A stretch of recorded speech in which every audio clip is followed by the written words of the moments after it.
Gostaria de convidá-los a abrirem suas Bíblias nesse momento em Efésios capítulo 5. Nós faremos a leitura do versículo 18 ao versículo 21. Faremos essa leitura juntos. Efésios capítulo 5, do versículo 18 ao versículo 21.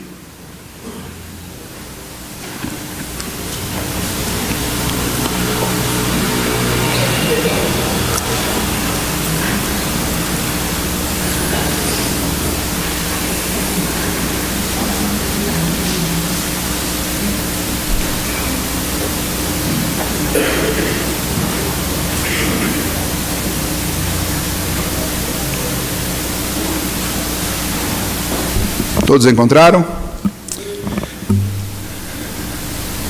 Leamos juntos.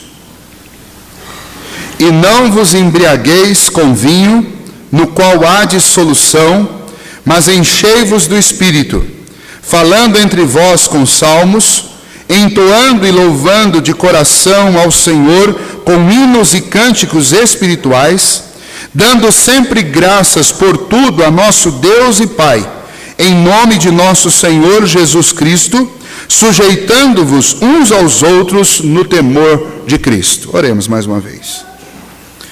Bendito Senhor, nos ajude a compreender a Tua palavra e os desafios que ela nos propõe nesta noite.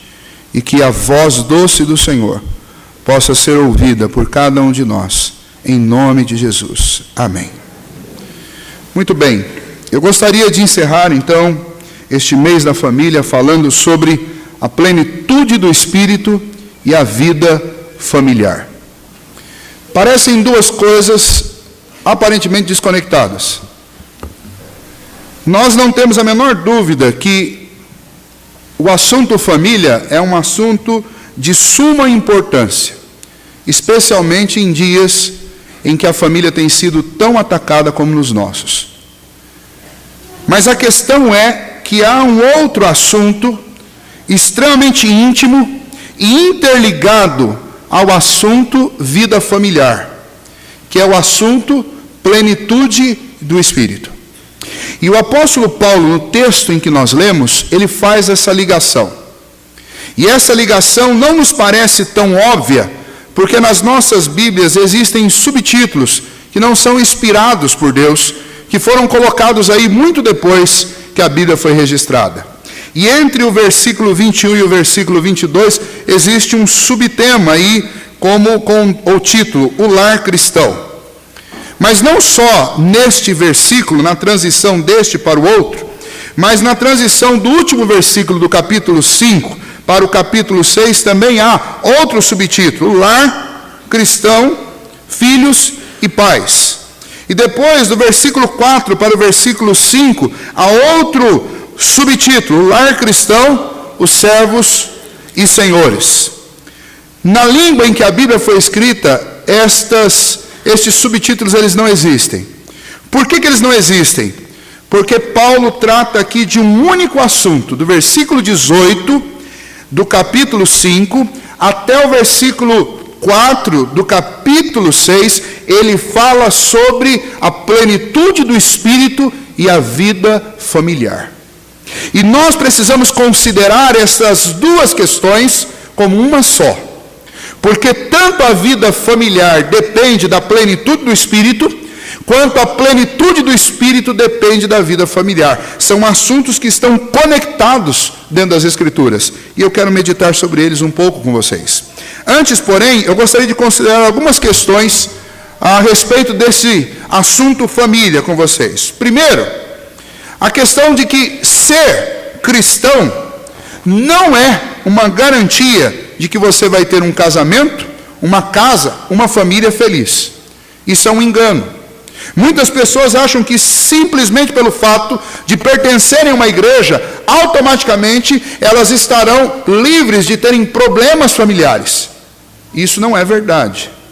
Porque os próprios personagens das Escrituras, desde o Antigo Testamento, vivenciaram problemas familiares. Porque se isso fosse verdade, todas as pessoas que estão na igreja teriam casamentos felizes e bem-sucedidos, teriam filhos felizes e bem-sucedidos, e não haveria problema no nosso meio, e com certeza, num domingo à noite, a população da cidade inteira estaria dentro de uma igreja, se isso fosse garantia para ter uma vida familiar feliz. Segundo, ser cristão comprometido com os padrões das Escrituras não vai de jeito nenhum facilitar sua vida familiar. Provavelmente vai dificultar, porque os padrões que as Escrituras exigem de um cristão no seu comportamento como esposo, como esposa, como pai, como filho, são elevadíssimos. E então não vai ser mais fácil, vai ser mais difícil. Um exemplo, na continuação desse texto, Jesus, através do apóstolo Paulo, está instruindo o povo de Deus a respeito do relacionamento conjugal. E nesta instrução, Paulo afirma que os maridos devem amar suas esposas como Cristo amou a igreja. Devem amar como a si mesmo. E eu, como esposo, afirmo que isso é muito difícil. E a não ser que Deus nos ajude, nós não conseguimos nem chegar perto desse amor como Cristo amou a igreja. Você pode perguntar, mas como foi que Cristo amou a igreja? Olha, Cristo amou a igreja ao ponto de se entregar por ela. Ele morreu no lugar desta igreja. Por outro lado, Paulo fala que as mulheres devem se sujeitar aos seus maridos. Ah, como é difícil. Como um marido, eu sei que a não ser que Deus toque no coração das mulheres, elas não se submetem aos homens. Então, uma segunda questão para nós aqui é entendermos isso. Que seguir os padrões cristãos não vão te levar para um ambiente em que você não terá dificuldade. Muito pelo contrário, seguir os padrões cristãos trará bons resultados para a sua casa, edificação para a sua família, mas não será mais fácil do que viver uma vida como qualquer um vive aí fora, sem padrões, sem princípios. Terceira questão que eu gostaria de considerar com vocês: o casamento e a criação de filhos não são assuntos dissociados da fé. Muito pelo contrário, tanto o casamento quanto a criação de filhos são assuntos da fé. Por quê? Porque casamento, família, foi ideia de Deus. Foi Deus que criou isso. Casamento não é simplesmente, como é pregado na nossa sociedade hoje, um contrato social. Um contrato social que dentro da nossa sociedade hoje, ele pode até ser contratado entre pessoas do mesmo sexo. Isso não é casamento. O casamento, segundo os padrões que ele foi idealizado, é o casamento segundo Deus. E este é um assunto espiritual.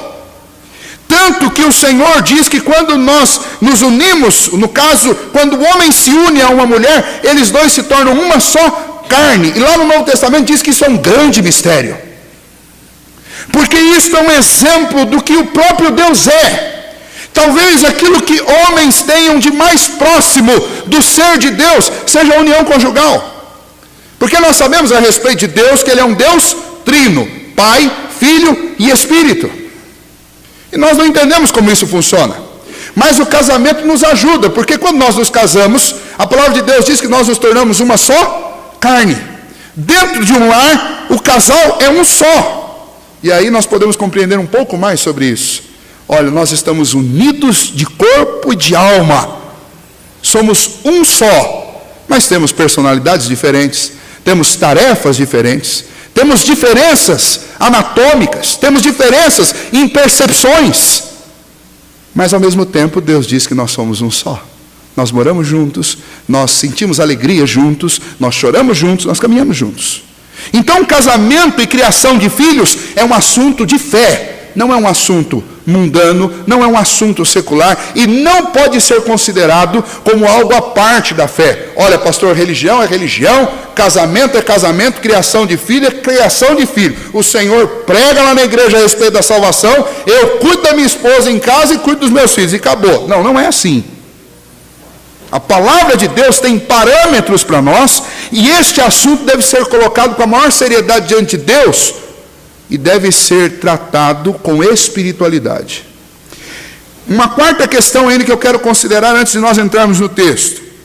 O conceito bíblico de casamento é único e diferente de todos os demais conceitos de contrato social que existe.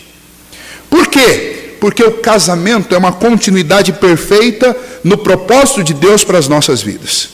Porque Deus cumpre os seus propósitos eternos através do casamento.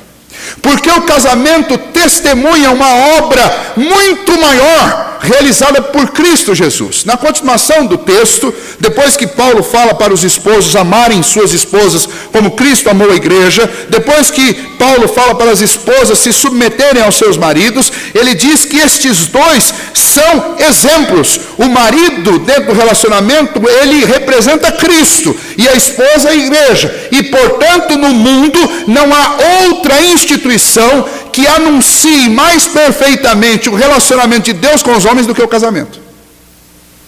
Porque quando o casamento é de fato entendido à luz das Escrituras, vivenciado em meio à fé, as pessoas olham para o casamento e vão testemunhar do amor de Cristo. Esse marido, ele ama a esposa dele de forma sacrificial. Então esse marido vai poder dizer: eu aprendi a fazer isso com Cristo. E essa esposa se submete a este marido e ela vai dizer: eu faço isso como a igreja faz com Cristo. Então o relacionamento de Cristo com a igreja é esse relacionamento belo que existe na vida de vocês? Então eu quero isso também. Então o casamento se torna o maior testemunho, o maior evangelismo que um casal pode experimentar. Então o casamento é algo diferente de tudo que você pode conhecer em termos de contratos sociais. O casamento é único. É ideia de Deus e deve ser estabelecido. Vocês que são jovens ainda devem sonhar com ele, mas devem colocar isso diante de Deus, porque é algo muito importante, muito sério, e é algo que deve estar casado com a espiritualidade e com a fé. Muito bem, agora o texto que nós lemos, veja só, nós começamos no versículo 18, podemos ter começado no versículo 15. É um texto da carta aos Efésios. Carta aos Efésios foi escrita pelo apóstolo Paulo para as igrejas na Ásia Menor, e especialmente para a igreja de Éfeso. Quando Paulo escreve essa carta para eles, essa sociedade, que é a sociedade de Éfeso, estava vivendo em meio à grande influência ocidental. Roma desembarcava diretamente num porto em Éfeso. E nesse desembarque, eles traziam não só riquezas para Éfeso, mas também tiravam riqueza da Ásia Menor através de Éfeso. Então Éfeso era um grande centro comercial, mas era um centro também onde desembarcava a cultura ocidental, a cultura romana. Éfeso também era um lugar onde toda a cultura que tinha sido ajuntada, que tinha sido agregada no Império Grego, ela estava ali representada dentro das grandes bibliotecas, dos pensamentos dos filósofos que viviam ali, através das peças teatrais e das muitas igrejas e muitas religiões que coexistiam em Éfeso. Havia um culto especialmente a uma deusa chamada Diana, e esta deusa era a deusa da fertilidade. E nesta cidade, então, havia todo tipo de misticismo que você puder imaginar. Havia todo tipo de filosofia, de estilo de vida que você puder imaginar. Tinha coisa para todo gosto, era como uma feira de religião. Era uma feira de espiritualidade, era uma feira comercial, era uma feira cultural, era um lugar onde tinha vela acesa para qualquer santo. E as pessoas podiam ali escolher o que elas queriam. A igreja estava vivendo dentro desta sociedade apenas como mais uma opção. E então Paulo vai escrever à igreja que já estava ali, alguns que já tinham crido em Cristo Jesus, que já conheciam aquilo que Deus tinha nos revelado através de Cristo.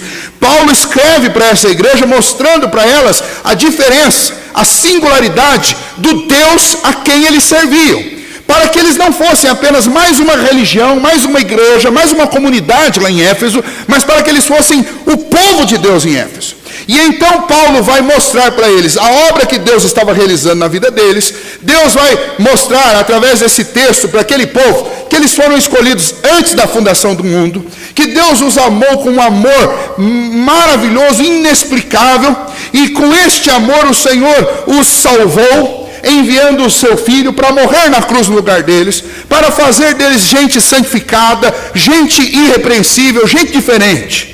Mostrou que eles estavam mortos e o Senhor os trouxe de volta à vida através de Cristo Jesus. Deu uma esperança eterna de que um dia todos se assentariam com o Senhor nas regiões celestiais. Ou seja, o Senhor mostrou para aquele povo que aquele povo era um povo diferente. Era um povo que tinha uma herança maravilhosa. É um povo que tinha sido abençoado com toda a sorte de bênçãos espirituais em Cristo Jesus. Esse é o contexto. Mas chega em algum momento dentro da carta que Paulo vai transformar isso em atitudes práticas. E nesse momento, então, Paulo vai requerer deles o quê? Que eles gastem tempo e que eles se dediquem na busca por espiritualidade. Porque para viver esta vida de eleito, esta vida de gente separada, esta vida de gente abençoada, eles precisavam do quê? Eles precisavam de muita espiritualidade. Porque num mundo secularizado, um mundo imoral, um mundo cheio de controvérsias, um mundo cheio de lixo, oferecido o tempo inteiro para a sociedade, para que você consiga dizer não para essas coisas, você precisa estar cheio da presença do Espírito de Deus. E então, quando Paulo vai propor atitudes práticas para eles, Paulo começa, no versículo 15, dizendo: portanto, vede prudentemente como andais, não como necios, loucos, e sim como sábios, remindo o tempo, porque os dias são maus. Por esta razão, não vos torneis insensatos, mas procurai compreender qual é a vontade do Senhor. E aí entra o texto que nós lemos: e não vos embriagueis com vinho, no qual há dissolução, mas enchei-vos do Espírito. A ordem era: vocês precisam ser plenos do Espírito do Senhor. Vocês precisam de plenitude espiritual. Irmãos, esta ordem continua sendo para nós.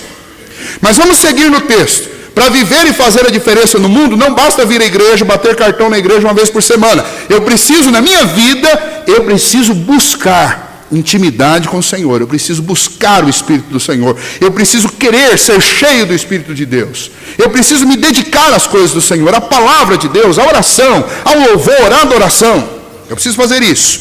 Mas Paulo nos diz que nós não devemos nos envolver com outras coisas. Ele cita aqui o vinho, mas aqui a ideia é qualquer coisa que possa te afogar, qualquer coisa que possa encher tanto você, que você deixe de querer Deus e as coisas de Deus, mas passe a se deleitar com outras coisas, com outros prazeres, que no final das contas vão terminar trazendo problemas para você, como o álcool exageradamente acaba trazendo para aqueles que se embriagam com ele.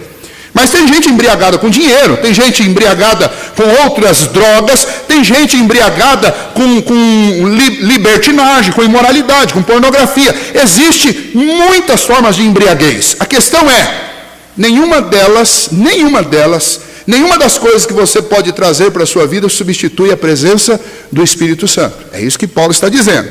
Aí vamos lá, no versículo 29, ele diz: falando entre vós com salmos, entoando louvores de coração. É como se Paulo estivesse dando para nós os degraus que nós devemos trilhar para sermos cheios do Espírito Santo. Como é que eu vou ser uma pessoa plena espiritualmente? Eu devo me encher da palavra de Deus, falar, as minhas conversações devem transmitir o meu conhecimento e as palavras doces do Senhor. Eu devo entoar louvores a Deus, mostrando a minha gratidão, o meu reconhecimento, a minha adoração, hinos espirituais. Versículo 20, dando sempre graças por tudo a nosso Deus e Pai, ou seja, sendo uma pessoa agradecida, sendo uma pessoa reconhecida que tudo vem das mãos do Senhor. E aí, no versículo 21, ele diz: sujeitando-vos uns aos outros no temor de Cristo. Ele está dizendo: olha, plenitude espiritual, ela é precedida por sujeição uns aos outros, por considerar os outros maior do que eu mesmo, por me submeter às outras pessoas, por amor, por reconhecimento, para imitar o que Cristo fez, porque Ele, sendo o Senhor, se esvaziou da sua glória e veio aqui, e Ele mesmo se sujeitou a autoridades terrenas. Para nos salvar, Ele se sujeitou a passar por muitas coisas, para nos alcançar, para nos abraçar, e nós não podemos viver como cristãos se nós não aprendermos a sujeição. E não há como ser pleno do Espírito sem ser alguém que se sujeita. E não há como ser alguém que se sujeita se você também não tiver permeado pelo Espírito Santo de Deus. Agora, o ponto mais importante para nós, que é a explicação desse texto, é que não existe esta frase que está aí na sua Bíblia. Olhe para ela lá: o lar cristão, marido e mulher. Não existe. Esse texto, inicialmente, também não tinha esses números aí que nós usamos para dividir versículos. Inicialmente isso era uma coisa só. Então a leitura era a seguinte: sujeitando-vos uns aos outros no temor de Cristo. As mulheres sejam submissas aos seus próprios maridos como ao Senhor. Esse texto está jungido, ele está grudado, ele está associado, uma ligação, é o mesmo parágrafo nós estamos aqui. E a ideia é o quê? É que essa sujeição deve ser experimentada dentro de casa. Essa sujeição deve ser demonstrada dentro desse projeto de Deus chamado família. E não só da esposa, mas o esposo, quando tem que amar a esposa como Cristo amou a igreja, ele também terá que se sujeitar. Ora, Cristo não se sujeitou aos homens para salvar a igreja. Não estou dizendo que você vai ter que deixar o seu papel de esposo, de cabeça do lar. Mas estou dizendo que você vai ter que se dedicar à sua esposa, como Cristo se dedicou à igreja. Você, esposa, tem que se dedicar ao seu marido, como a igreja se dedica a Cristo. O ponto é que esse texto está nos falando deste profundo ligamento de espiritualidade que deve existir entre as pessoas, porque uma pessoa cheia do Espírito Santo de Deus, ela não quer se sobrepor a outra. Ela não quer egoisticamente se deleitar nos seus próprios desejos e prazeres e deixar o outro a sós. Ela não quer egoisticamente as coisas só para ela, mas ela quer dividir. Ela quer oferecer. Ela quer compartilhar. Então, plenitude do Espírito de Deus, ser cheio do Espírito de Deus, está ligado a este assunto: sujeitar-vos uns aos outros. E a sequência é lógica. Esposa se sujeita ao marido, marido ama como Cristo amou a igreja. Depois, os filhos. O que os filhos têm que fazer? O filho deve obedecer e honrar o seu pai e a sua mãe. Sujeição. O pai deve ensinar o seu filho, corrigi-lo no Senhor. Para quê? Para que o seu filho aprenda a depender de Deus. Assim como o próprio pai tem que depender de Deus também. Depois ele fala aos servos, que já saiu de dentro do núcleo da família, mas está no entorno. E os servos devem se sujeitar aos seus senhores. E os seus senhores devem lembrar que eles também têm um Senhor no céu. Então o assunto de todo esse contexto, que vai do versículo 18 até lá no capítulo 6, lá no versículo 9, está tratando de um único assunto: sujeição, que é fruto de plenitude do Espírito. Sujeição que gera aumento da presença do Espírito de Deus na minha vida, me capacitando a ser um bom marido, a ser uma boa esposa, a ser um bom filho e a ser um bom pai. Então estes assuntos estão absolutamente interligados. Agora, existem algumas implicações quando nós pensamos sobre isso. E que implicações são essas? Primeiro, reconhecer que a raiz do problema não é o projeto de Deus. Tem gente que fala assim: pastor, esse negócio de casamento é dor de cabeça. Estou tentando lembrar da palavra, mas tem um adesivo de carro que eles colocaram. Lembrei. Tem um adesivo de carro que coloca lá um casalzinho se casando, e embaixo escrito assim: game over. Fim de jogo. É triste isso. Porque a ideia que é compartilhada no mundo é que o casamento é o fim. Mas a ideia que as Escrituras nos propõem é o contrário. O casamento é o começo. É o começo do melhor estágio da nossa vida. O casamento é a grande oportunidade de você viver mais cheio do Espírito Santo de Deus. Porque Deus vai nos tratar, nos abençoar e nos aperfeiçoar dentro do casamento. Então, considerar plenitude do Espírito e vida familiar coisas que estão ligadas, é considerar que a raiz do problema não é o casamento. E nem tampouco a raiz do problema é a espiritualidade. Os problemas que acontecem dentro de um casamento, então, tem qual fonte? Ora, tem um texto de Tiago, capítulo 4, versículo 1, que diz assim: de onde procedem guerras e contendas que há entre vós? De onde, senão, nos prazeres que militam na vossa carne? Qual é a raiz dos problemas familiares? Para você ver que viver em família é uma questão de espiritualidade. A raiz dos problemas familiares é a nossa própria carne. São os nossos próprios pecados. se não fosse a nossa pecaminosidade, se não fossem os desejos implacáveis presentes na nossa carne, ninguém teria problema no casamento. Ninguém teria problema com pais, nem se rebelariam contra pais. E ninguém teria problema com filhos. Mas nós temos militando dentro de nós, lutando dentro de nós, uma carne pecaminosa, que deseja o que não presta, que quer aquilo que é podre, que quer aquilo que estraga, que traz dissolução, que traz intriga. Nós temos egoísmo, inveja, ganância, tudo isso habitando dentro do nosso coração. E a não ser que eu fique cheio do Espírito Santo, estas vontades terríveis virão à tona e elas vão azedar a minha vida. Vão azedar meu casamento, vão azedar meu relacionamento com os meus filhos, vão azedar meu relacionamento com os meus pais, vão azedar o meu relacionamento com os meus patrões ou com os meus empregados. Porque é isso que a carne faz. É isso que o pecado faz na minha vida. Lá em Gálatas, a palavra de Deus diz, no versículo 19, ao versículo 21, Paulo fala sobre quais são os frutos desta carne, do velho homem que habita dentro de nós. Prostituição, impureza, lascívia, porfia, ciúmes, iras, discórdias, dissensões, facções. Você está vivendo essa coisa na sua família? Dissensão, porfia, impureza, ciúme, imoralidade, rebeldia, infidelidade. Sabe o que é isso? Isso são as marcas da nossa própria carne. E a não ser que nós nos enchamos do Espírito de Deus, busquemos ser cheios do Espírito Santo de Deus, tratemos casamento e criação de filhos como uma questão espiritual, nós não vamos conseguir nos livrar dessas coisas. Você pode ter toda a receita, pode frequentar terapia de casal, você pode fazer tudo isso, comprar todos os livros que você quiser. Se você não dobrar os seus joelhos, se você não buscar a Deus em oração, se você não ler as Escrituras, seus problemas familiares não acabarão. Um outro aspecto, outra implicação de reconhecer que espiritualidade, profunda espiritualidade e vida familiar estão conectadas, é entender então que a educação, a cultura e a condição econômica e social de uma pessoa não são garantias de casamentos felizes. A prova disso a gente tem de cima, lá da monarquia. Você pega o exemplo do príncipe Charles e da princesa Diana. Terminou com uma grande tragédia, depois dos dois, em 96, se divorciarem, reconhecendo que os dois traíram.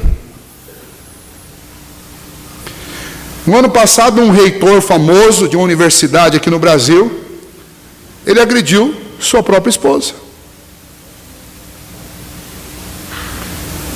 E depois ficou comprovado que ele era um homem corrupto também, e que abusou do dinheiro público.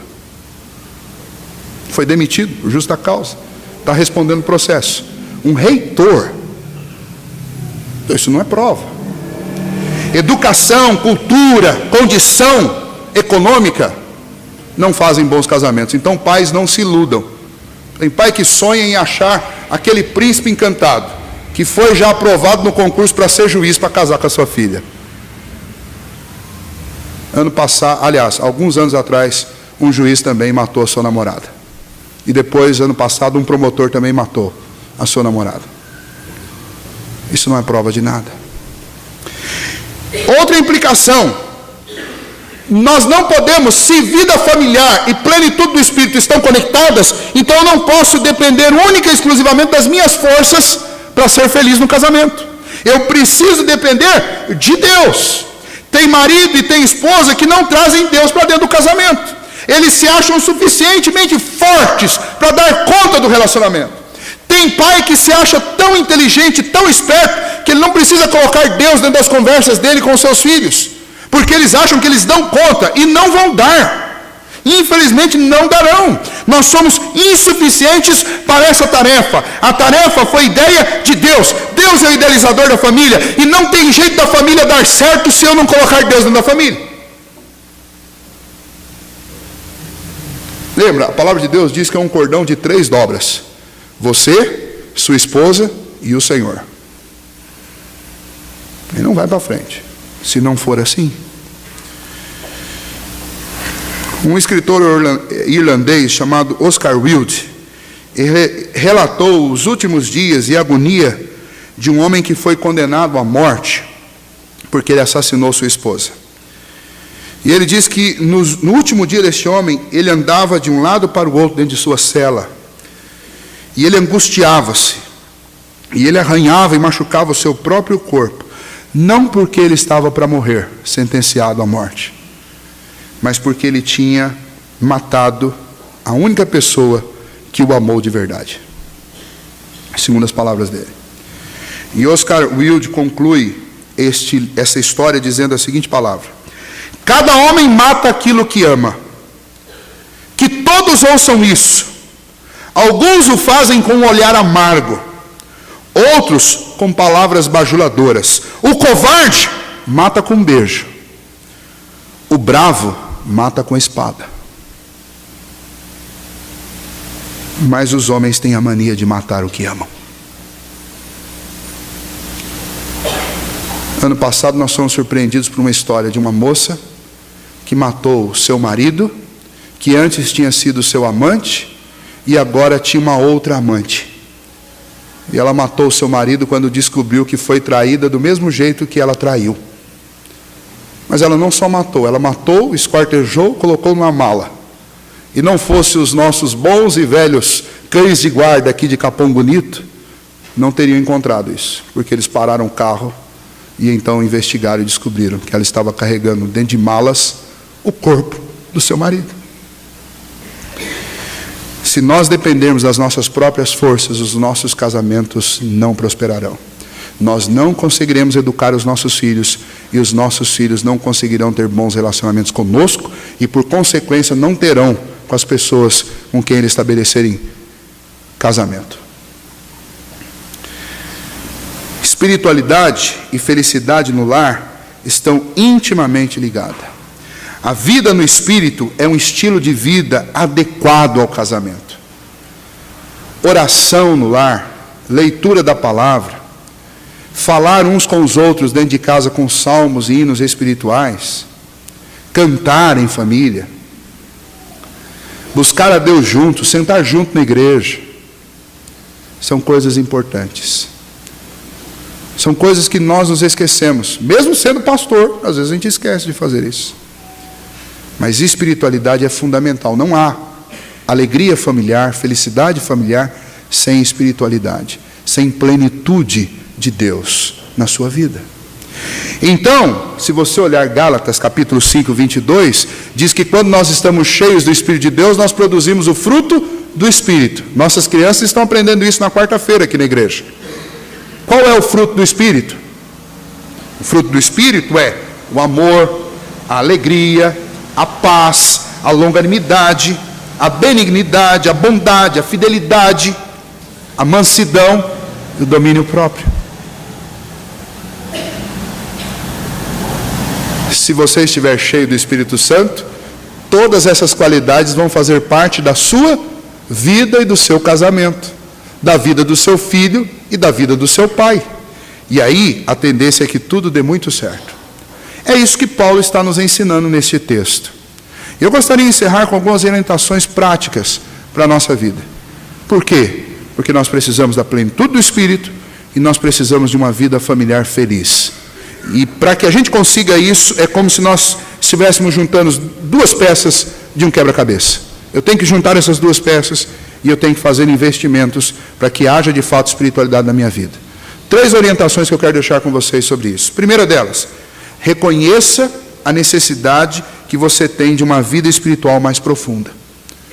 Todos nós precisamos reconhecer isso.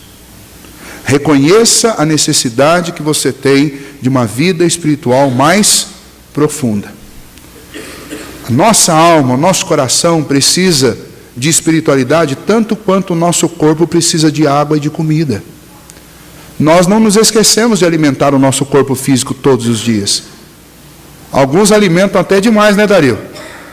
Outros de menos.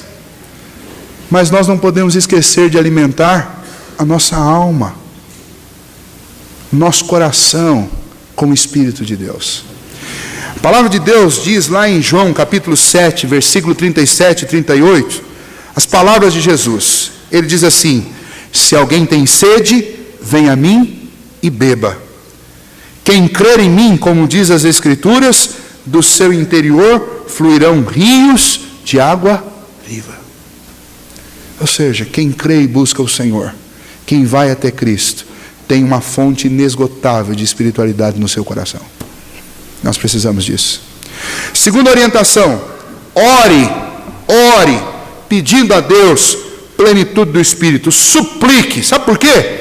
Porque existe uma promessa feita por Cristo, lá em Lucas, capítulo 11, versículo 13, que diz assim: ora, se vós que sois maus, sabeis dar boas dádivas aos vossos filhos, quanto mais o Pai Celestial dará o Espírito Santo àqueles que lhe pedirem.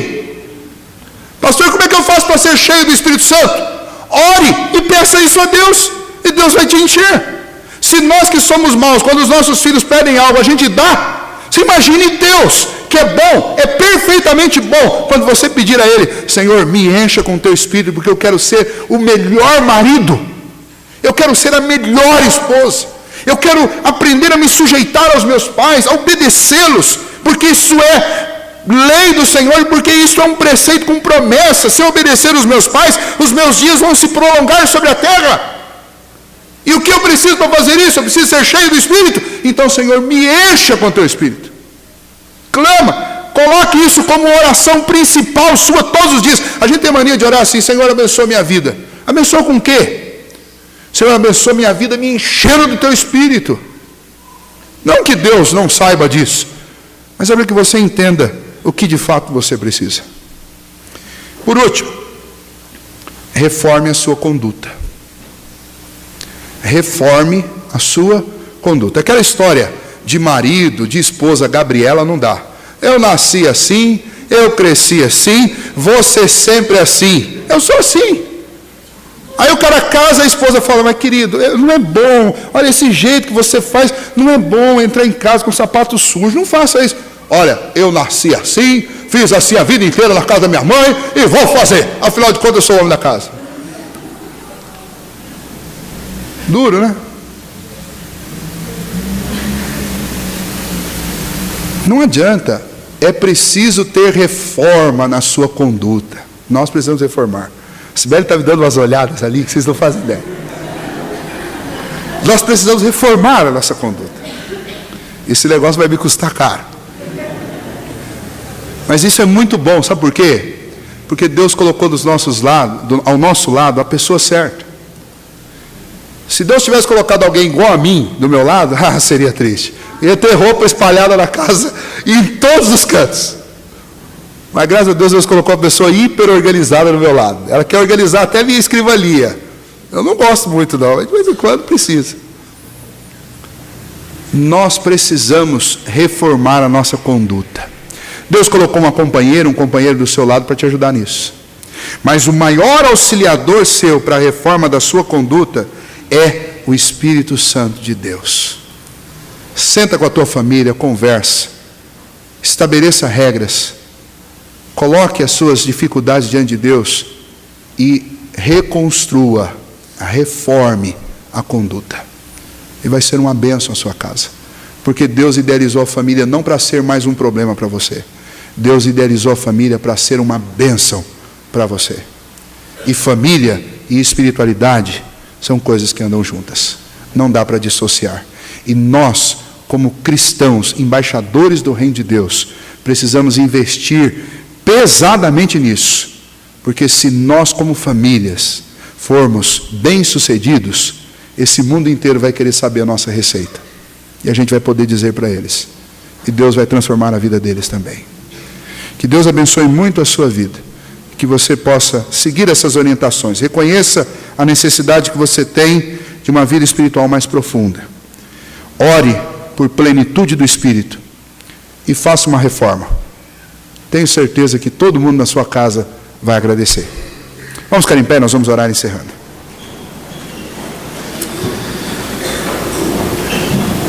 Querido Deus, muito obrigado, Senhor, por esse tempo que podemos passar aqui juntos. Obrigado, Deus, pela Tua palavra que nos ensina. Nos ensina, Deus, que sujeição é um assunto, ó Deus, de família. E que família é um assunto espiritual. E que plenitude do Espírito está ligado a vida familiar bem-sucedida. Então, ó Deus, ajude-nos a investir mais neste preceito do Senhor. Nós precisamos, ó Deus, de uma espiritualidade mais profunda. Então ajude-nos, ó Deus, a sermos mais profundos. Ajude-nos a buscar mais a Tua Palavra. Ajude-nos, ó Deus, a orar mais. Ajude-nos, ó Deus, a refletir mais. Ó Deus, encha-nos com o Teu Santo Espírito. Como nós precisamos disso, ó Deus. Sem o Senhor na nossa vida, nós nos sentimos vazios e muitas vezes tentamos nos encher com outras coisas que trazem dissolução à nossa vida. Mas, ó Deus, a Tua Palavra nos esclareceu e nos fez entender que nós precisamos buscar o Espírito do Senhor, para sermos cheios, transbordarmos do Espírito do Senhor, para que do nosso interior fluam rios de água viva. Isso com certeza trará muita alegria e muita felicidade para esposas, esposos, filhos e pais. Então, ó Deus, a minha oração nesta noite é que o Senhor abençoe cada uma das famílias da igreja, cada um de nós, ó Deus, para que todos aqui, ó Pai, possam desfrutar da felicidade no lar. Ó Deus, nos dê força e coragem para propormos, ó Deus, reforma de conduta na nossa vida, na nossa casa. Ó Deus, que isso seja um lema da nossa vida, ó Pai. Colocar as coisas em ordem. E então, ó Deus, com certeza nós poderemos, através do testemunho de vida, anunciar mais e melhor o reino do Senhor, o Teu grande amor e a obra do Teu Filho. Ó Deus, siga conosco, nós Te pedimos, ao sairmos daqui. E que estas palavras, ó Deus, produzam frutos na nossa vida. Porque nós precisamos, ó Deus, que o Senhor fortaleça e abençoe com a plenitude do Espírito as nossas famílias. Muito obrigado, ó Deus, pela vida de cada um que está aqui nesta noite. Que o Senhor nos guarde, nos dirija, nos faça prósperos e nos abençoe nesta semana que teremos agora. Pedimos tudo isso ao Senhor e Te agradecemos em nome do Teu Filho Jesus. Amém.